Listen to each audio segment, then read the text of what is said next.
G'day everyone and welcome back to another video, and today I'm going to be going through with round 17 AFL 2023 Premiership season prediction to all the teams who's going to be my prediction to win this round 17 game for 2023. So let's get straight to it. Alright, starting off with round 17 Thursday night footy, which is Richmond Tigers taking on Sydney Swans at the MCG. Richmond, they had a tough night against Brisbane Lions at the Gabba. They've conceded 81-point loss margin since 2016. That is their biggest loss of the club. That's something that Richmond is going to be managing this team lineup with. They've been really bad with some quarters because they weren't good enough to play some good footy. They've lost amount of disposals, lost amount some matches they couldn't be overmatched with against Brisbane Lions, the undermanned, and I guess Brisbane Lions were the better team to be the king of the jungle from that last match against them. But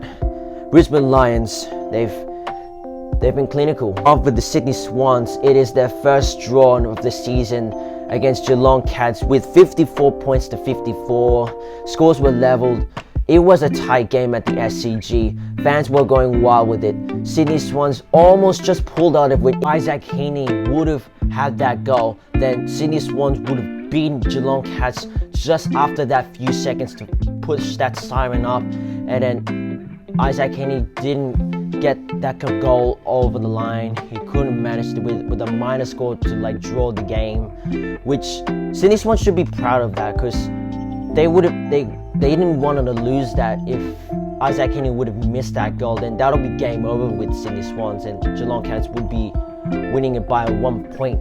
So hold your breath, because it was a draw. To be fair, this is going to be a close one between Richmond and Sydney Swans, but I believe Sydney Swans can pull it up with 5 points. That's what I'm putting up with. So Sydney Swans by 5 points, defeating Richmond. Moving on to Friday night football, Western Bulldogs and Collingwood Magpies. It will be a blockbuster matchup. Bulldogs, they've conceded with much more wins from their last game. They've been really good against the Dockers. They're really unmatchable against the Dockers. They've been so clinical in some quarters, and it's really questionable, and you got to be thinking, what will be next if they win against Collingwood? And if they win, they might be something they could play finals footy.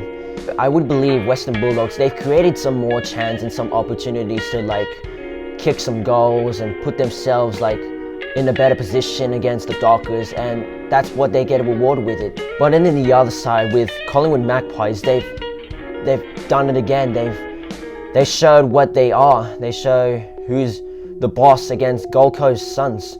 Collingwood's just a better team to come up with against Gold Coast, considering with Jamie Elliott with 5 goals from the Collingwood Magpies, and the man himself, Nick Dacos, just dominating with so much disposals in each quarters. He's just been on a roll in 2023 season. Maybe he can do it again if he plays some good footy. That's what I'm hearing for. You know what? I think Collingwood is going to be in the much better side. But if Bulldogs can pull up with some magnificent game, then that'll be a huge surprising. Then Bulldogs can play some final series. I think Collingwood Magpies can control the game pretty much in each quarter. So I'm gonna go with Collingwood by 27 around, or 20 points around with it. Moving on to Saturday night football, Brisbane Lions and West Coast Eagles. And Brisbane Lions, they've been so much powerful from that last game at the Gabba. They've dominated every quarters. They did not allow Richmond to get up with it with so much goals opportunities. They've just been so strong in each quarter. On the other hand side, West Coast Eagles, this just has been the most ridiculous game from St Kilda and West Coast Eagles from that last week game. That is the most sickening game that I could just ever watch from the St Kilda, just almost losing to West Coast Eagles, to the worst side of the season. But we've been so lucky from the St Kilda. And West Coast were dominating us second quarter in the first half.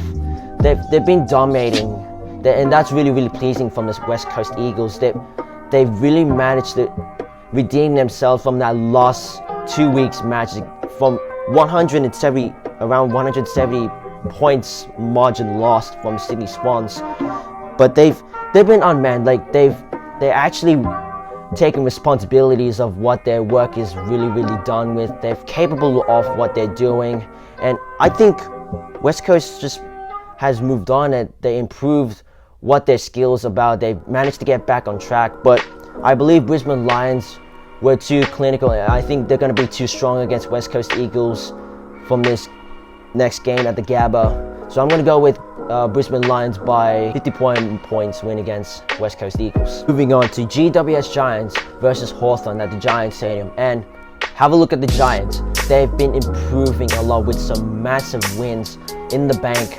and the last match against Melbourne was really a close game contest from the two sides of it, and the Giants managed to pull away with a 2-point win against the top 4 side, Melbourne Demons. And you gotta be honest with the Giants, they've been improving a lot to play some footy final series for some opportunity for it since 2021, and it's just been 1 year they haven't played. And to be fair, the Giants really do impress me. Like, they play some good footy. The Orange team want to play some final series. You have like so much opportunities and play a chance to play finals. And from that Josh Kelly kick, that was a bomber kick, and that really got surprising me from that goal. And the Giants has snatched that victory against Melbourne Demons, so they have a chance to play final series. So you gotta be for real with Hawthorn. They're really good some few months, like,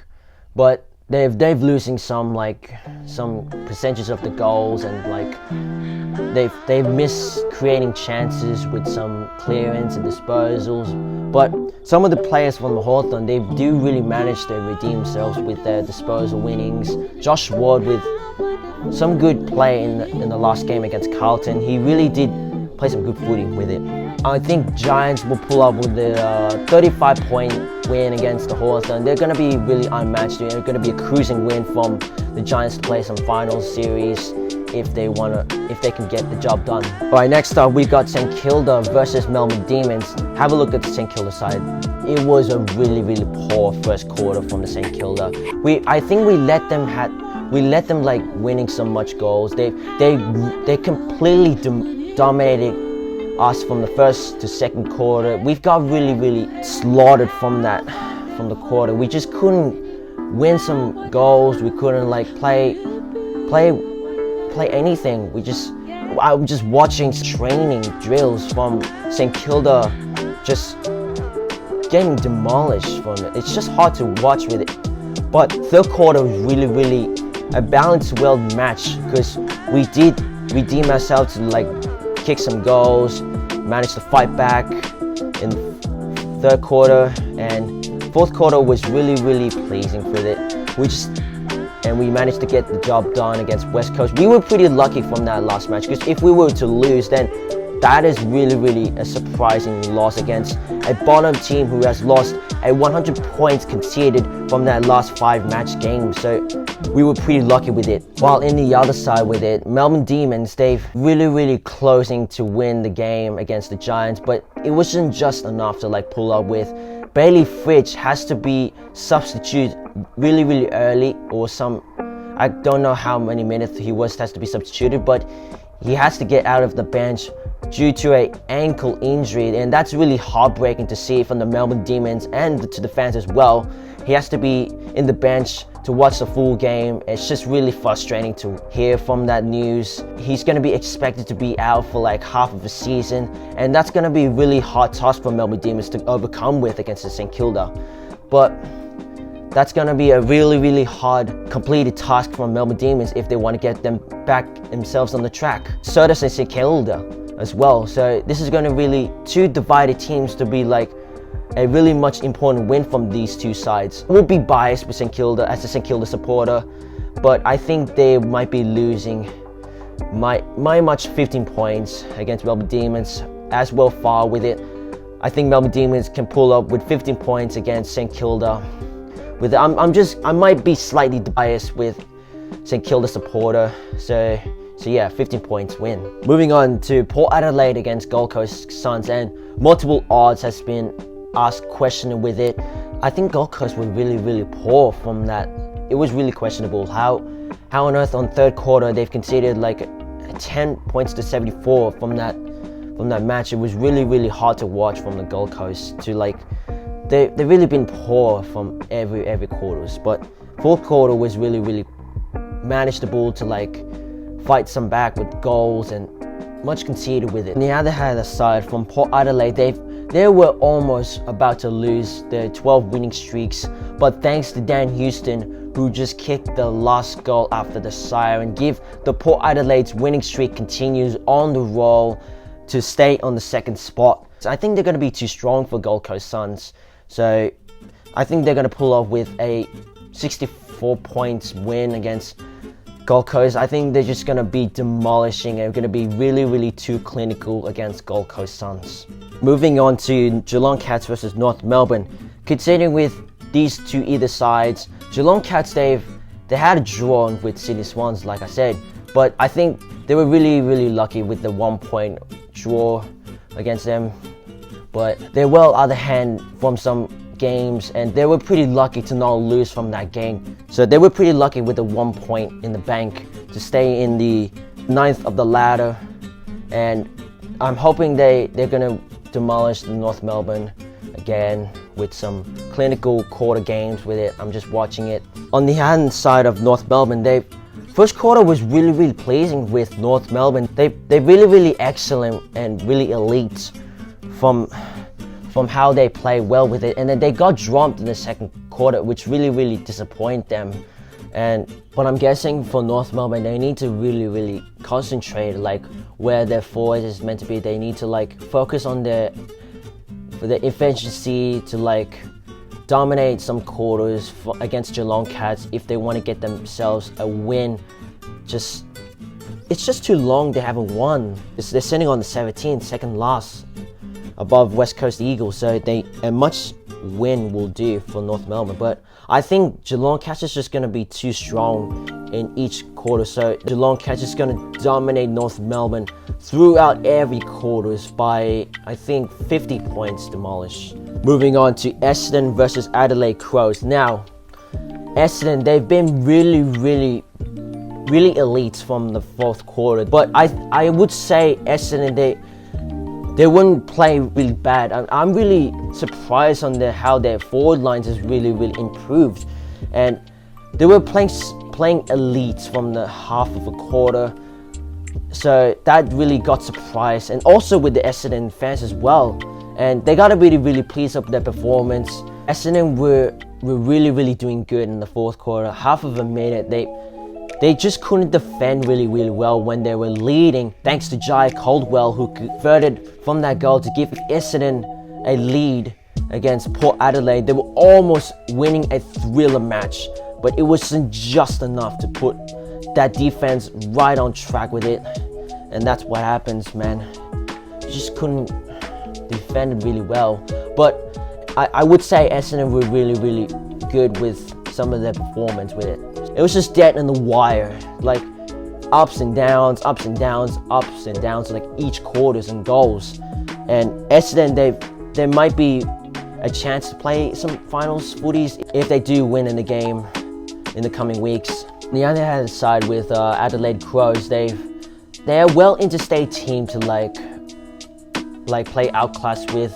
One interstate has been lost with Collingwood Magpies. The two sides between head-to-head with them, if you have a look at it, head-to-head, 2 times they faced each other. It was a 1 point and a 2 point win, but it was the Collingwood Magpies just getting the job done with a close game against Adelaide Crows, just continuously kicking some goals with.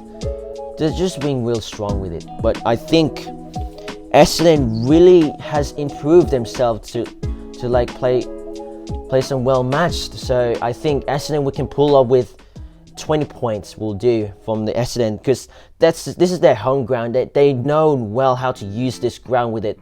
Alright, kicking off with the last Sunday final game of round 17, Fremantle versus Carlton. You gotta say Fremantle, they weren't too bad against Western Bulldogs. I would say Fremantle and Carlton, it's a well matched needed win for them to keep their final season hopes alive with it.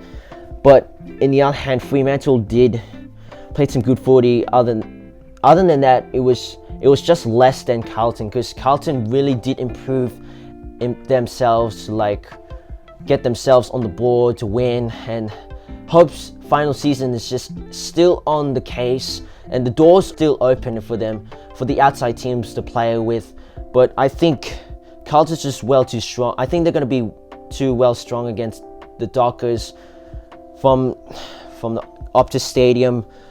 But you know, Fremantle, they utilize their game really well. Carlton, in the other hand, they can play with some much conceded converted goals with it. Carlton can manage to escape with a 4-point win, 4 points in the bank, push themselves in their limits to play some final series and get themselves on track as well in the ladder. I think it's going to be Carlton defeating Dockers by 25 points in the bank, and that will be a good result from Carlton to play with. Alright, so that wraps up with Round 17 AFL 2023 Premiership Season Prediction. And if you guys do like it, if you want some more content like this, and I might be doing some Giants and a Hawthorn game experience vlog if I'm able to, but you guys have to stay tuned with it. But yeah guys, if you do enjoy this video, make sure you give it a like and turning that bell notification and subscribe button on so you never miss any upload videos that I do upload. But yeah guys, this has been JG's right here, so I'll catch you up with the next video, so stay tuned with it. Take care lads.